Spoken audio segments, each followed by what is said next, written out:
Life has not been easy for 54-year-old Stella Malhaus. The South African woman takes 9 pills a day, down from the 27 she used to take each day. But she's HIV positive, unemployed, and suffers from MDR-TB, multi-drug-resistant tuberculosis. She says the stigma of disease makes her life all the more difficult. I got my family. They can share a plate with me or a mug with me. I have to use it. I have to have my own. And then people, they won't want to come close to you because they are afraid that if you are going to talk near that person, like the wind are going to blow it in his way, that people are also going to catch it. Tuberculosis may not garner the kind of attention of other diseases such as HIV, malaria, or the highly publicized Ebola.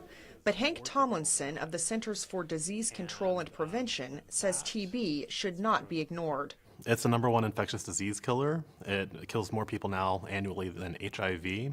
There are about 1.7 million deaths each year from tuberculosis, and it's a threat everywhere because of the way it's spread and the ease with which it is spread. TB is such a threat. The UN General Assembly is holding its first ever high-level meeting on the infectious disease to urge countries to pool resources together and address the epidemic. According to the CDC, about 2 billion people are infected with tuberculosis worldwide. The CDC's Rebecca Martin says preventative treatment is crucial, especially for those with the latent form of the disease. Getting them on treatment, which is less expensive, a shorter course, and the adherence is much higher, we can stop going on to active TB, which leads to spread of more TB. But unless patients complete their treatment, drug resistance can develop, making treatment more difficult. These are variants of tuberculosis that are severe.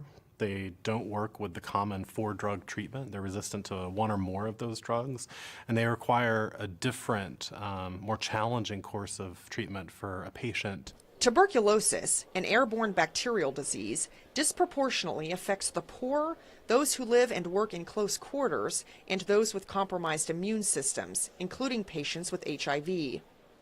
In South Africa, MDR-TB rates are among the highest in the world.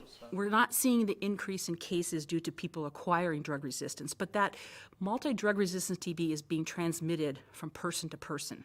Scientists and stakeholders hope the high-level UN meeting will increase the global fight against TB, potentially saving millions of lives. Jill Craig, VOA News, Washington. And